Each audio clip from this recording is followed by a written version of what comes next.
لیکن سب سے پہلے ام المومنین حضرت عائشہ صدیقہ رضی اللہ تعالی عنہا پر بد زبانی کے تیر چلانے والا یہی بدبخت تھا. اسی نے بنو المصطلق کے غزوہ سے واپسی پر حضرت عائشہ صدیقہ رضی اللہ تعالی عنہا کے خلاف طوفان اٹھایا, الزام تراشی کی. رحمت عالم صلی اللہ علیہ وسلم نے یہ زہریلا پراپگنڈا سنا تو زخمی دل ہو کر گھر تشریف لائے. حضرت عائشہ فرماتی ہیں میں نے حسب معمول اللہ کے رسول کو سلام عرض کیا, لیکن رحمت عالم صلی اللہ علیہ وسلم نے حزن و ملال میں چہرہ پھیر لیا. فرماتی ہے جس طرف رحمت عالم صلی اللہ علیہ وسلم کا چہرہ پھرا تھا میں دوڑ کر اسی طرف گئی, وہاں جا کر میں نے سلام عرض کیا, لیکن رحمت عالم صلی اللہ علیہ وسلم نے چہرہ دوسری جانب پھیر لیا. فرماتی ہیں اب تو میرے دل و نگاہ پر بجلیاں گر گئیں کہ دونوں جہاں اس سے پھرے جس سے پھری تیری نظر, دونوں جہاں اس سے پھرے جس سے پھری تیری نظر, اور جسے دیکھا اسے دونوں جہاں دیکھا کیے.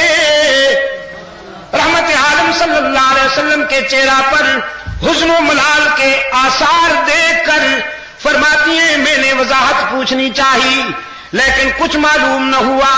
میں نے اجازت لی کہ اپنے میکے چلی جاؤں, خیال تھا والد گرامی سے بات کروں گی, والدہ سے صورت حال پوچھوں گی. رحمت عالم صلی اللہ علیہ وسلم کی اجازت سے گھر پہنچی.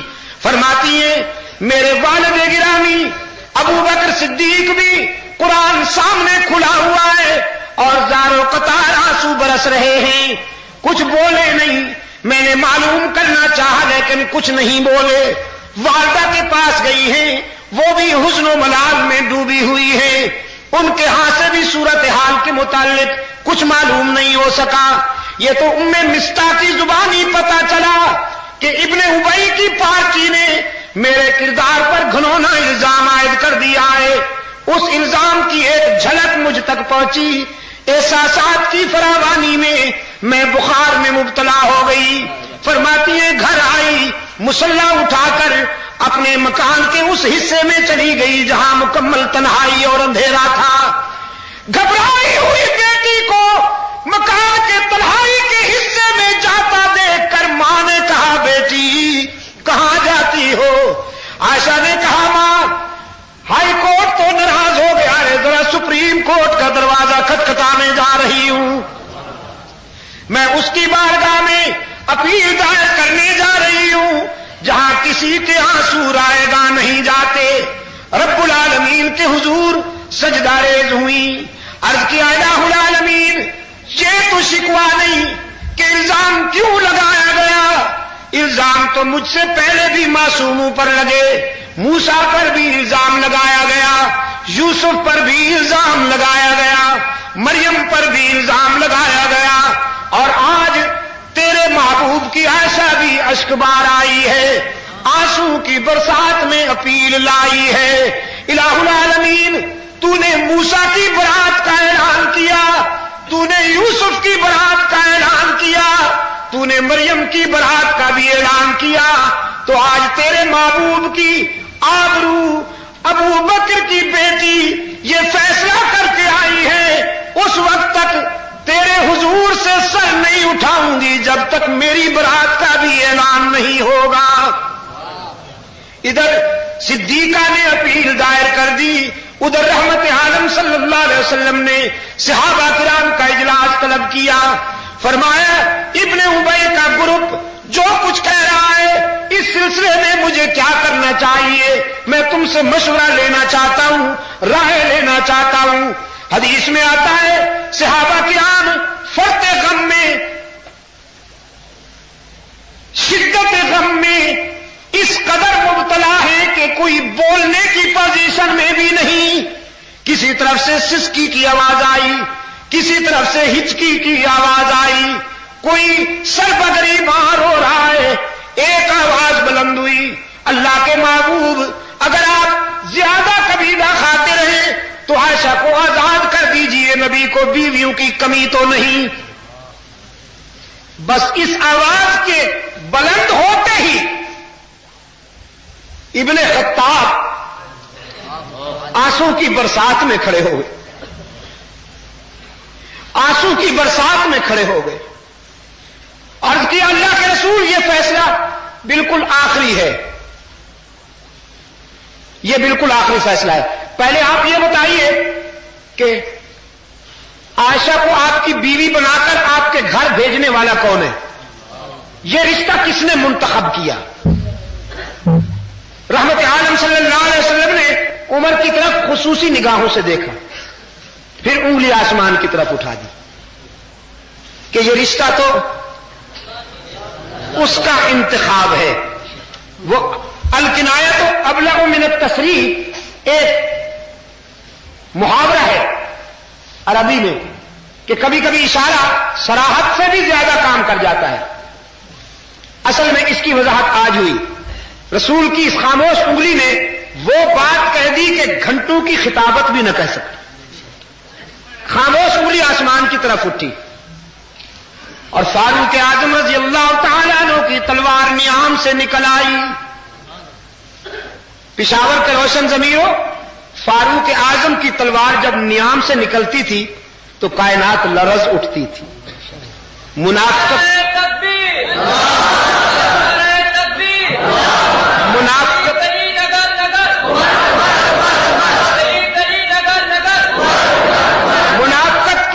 منافقت کے حلقوں میں صفے ماتم بچھ جاتی تھی عمر کے نام سے. فاروق اعظم رضی اللہ تعالیٰ عنہ کی تلوار نیام سے نکل آئی. عرض کیا اللہ کے رسول فیصلہ تو آپ کی انگلی نے کر دیا. جس ذات نے اس عفیفہ کو آپ کے گھر بیوی بنا کے بھیجا ہے, آپ کے گھر سے نکالنے کا اختیار بھی اسی ذات کو ہے. لہذا اللہ کے فیصلے کا انتظار کیجیے. حبیب کبریا صلی اللہ علیہ وسلم کے لبوں پر مسرت کی چمک, راحتوں کی روشنی ہویدا ہوئی. فرمایا جزاک اللہ ابن خطاب, اللہ تجھے جزائے خیر عطا فرمائے, تو نے تو میرے دل کی ساری گرانی دور کر دی. حبیب کبریا صلی اللہ علیہ وسلم کا گنچہ دل شگفتہ ہو گیا. محفل برخاست کی. فرمایا میں بھی انتظار کرتا ہوں, تم بھی اللہ کے فیصلے کی انتظار کرو. یہاں سے رحمت عالم صلی اللہ علیہ وسلم صدیق اکبر رضی اللہ تعالیٰ عنہ کے گھر تشریف لائے. پشاور کے دوستوں, کیسا خوش نصیب گھرانہ ہے یہ. ساری کائنات رحمت عالم کے قدموں میں اور رسول صدیق کے گھر میں. کبھی ہجرت کا پیغام سنانے کے لیے, کبھی ان کی لخت جگر کی عفت کا پیام سنانے کے لیے. صدیق اکبر رضی اللہ تعالیٰ عنہ کے دروازے پہ دستک ہوئی. ابو بکر کی گھر والی نے پوچھا من بالباب, کون ہے ہمارا دروازہ کھٹکھٹانے والا؟ تقدیر نے مسکرا کے کہا ابو بکر کے گھر والوں جلدی دروازہ کھولو, تمہارے دروازے پر تو آسمان ہدایت کا سراج منیر آیا ہے. دروازہ کھلا. رحمت عالم صلی اللہ علیہ وسلم نے سب سے پہلا سوال کیا میری عائشہ کہاں ہے؟ غمزدہ ماں نے کہا اللہ کے رسول میری بیٹی تو آنسو میں ڈوب چکی, وہ تو اسی دن سے سجدے میں روتی رہتی ہے, کسی بات کا جواب بھی نہیں دیتی, کسی سے بولتی بھی نہیں.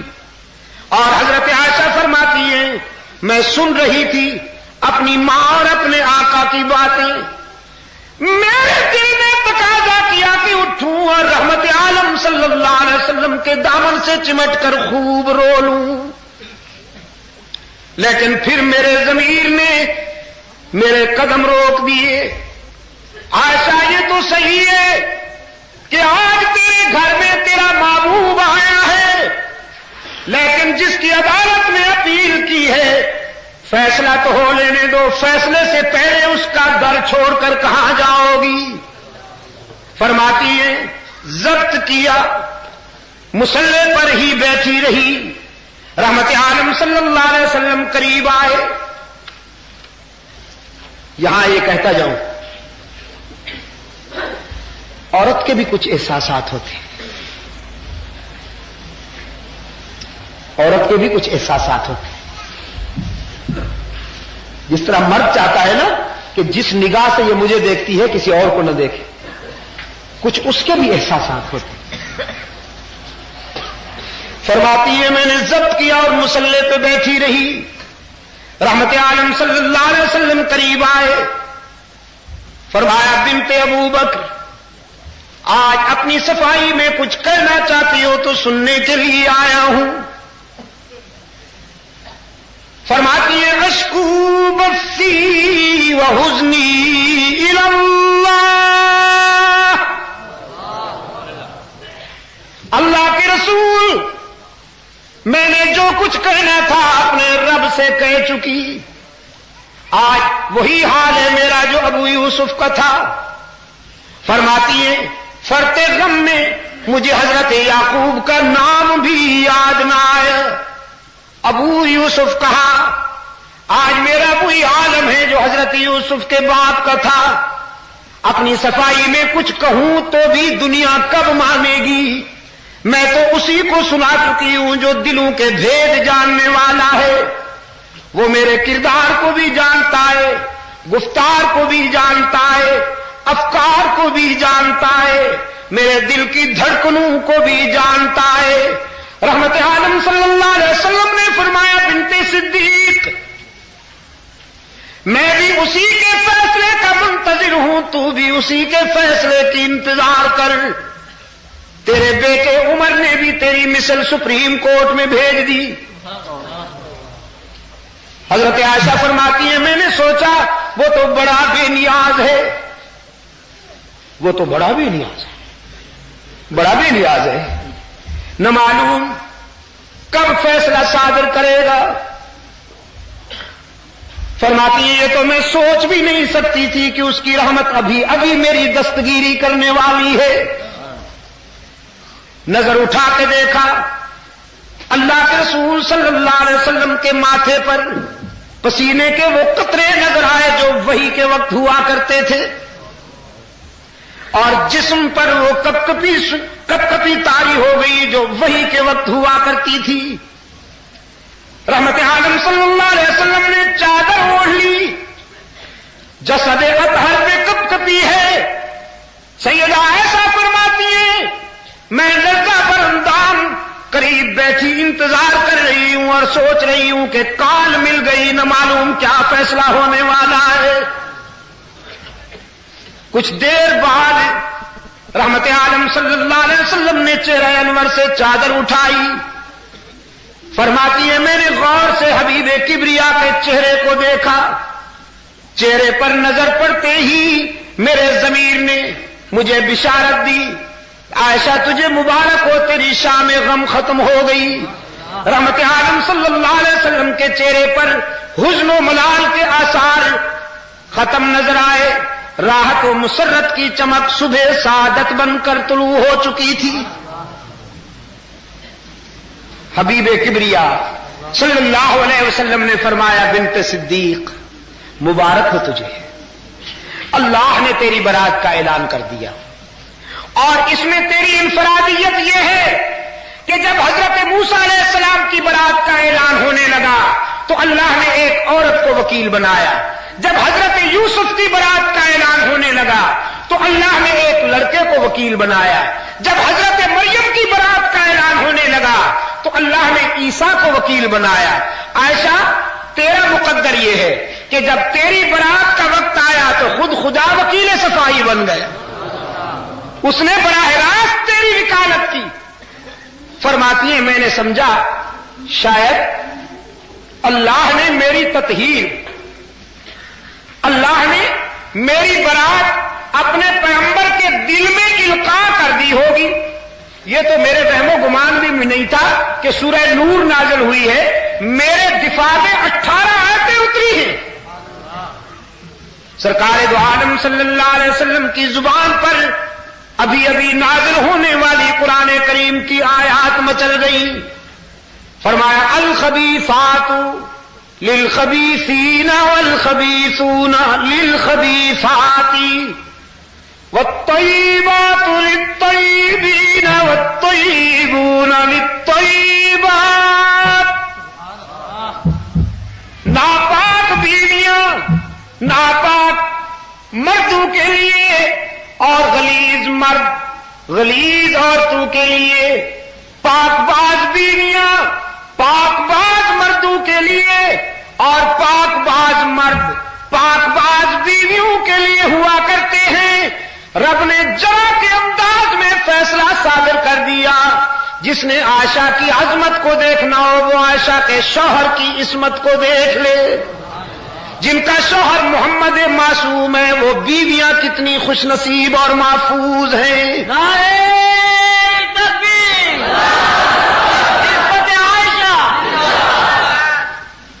سیدہ عائشہ رضی اللہ تعالی عنہا کی والدہ ساتھ بیٹھی ہیں. فرمانے لگی بیٹی شکریہ ادا کرو اپنے شوہر کا.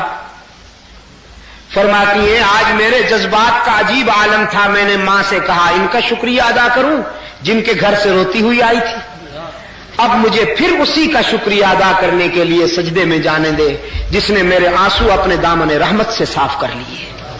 پھر سجدے میں چلی گئی. عرض کیا الہ العالمین کس زبان سے تیرا شکر ادا کروں؟ تو نے میری برات کو تو اعلان کر دیا لیکن جتنی راتیں روتی رہی ہوں کچھ آنسو کا معاوضہ بھی تو ملنا چاہیے. رب العالمین نے فرمایا لہم مغفرۃ ورزق کریم. صرف تیرے آنسو کا معاوضہ نہیں بلکہ تیرے اس دکھ میں تیرے اس غم میں جتنی آنکھیں بھی اشک بار رہی ان سب کے لیے مغفرت اور رزق کریم تیار ہوا. الہ العالمین تیرا شکر ہے تو نے برات بھی کر دی معاوضہ بھی عطا فرما دیا. لیکن جن سنگ دلوں نے جن ظالموں نے مجھ پہ جھوٹا الزام لگایا جو مقدمہ ہار گئے کچھ ان پر جرمانہ بھی تو عائد ہونا چاہیے کہ نہیں؟ فرمایا والذی تولی کبرہ منہم لہ عذاب علیم. جس ٹولے نے جس گروہ نے جس جماعت میں جس طبقے نے اس عفیفہ پر الزام تراشی کی رب العالمین نے فرمایا میں نے ان کے لیے دردناک عذاب تیار کیا ہے. دردناک. اس دردناک عذاب کی کچھ قسطیں دنیا میں ملے گی کچھ آخرت میں ملے گی. الہ العالمین وہ دردناک عذاب جو عائشہ کے دشمنوں کو دنیا میں ملنا ہے وہ کون دے گا؟ عائشہ کے بیٹوں کو یہ فرض ادا کرنا پڑے گا کہ وہ عائشہ کے دشمنوں کو سزا دے. فرمایا نہیں نقص امن ہوگا. تم ہاتھ اٹھاؤ گے تو نقص امن ہوگا گڑبڑ ہوگی لہذا آرام سے بیٹھو. تو الہ العالمین پھر تیرے فرشتے آئیں گے. فرمایا میرے فرشتوں کو حمد و تسبیح سے کہاں فرصت ہے کہ وہ دشمنان عائشہ کا سینہ کوٹتے رہیں. وہ اپنے کام میں تم اپنے کام میں لگے رہو. دشمنان عائشہ کو خود شوق عطا کروں گا ان کو خود میں ذوق عطا کروں گا. وہ سینے کوٹنے کو مذہب سمجھ لیں گے. آگے جوتے پیچھے زنجیر.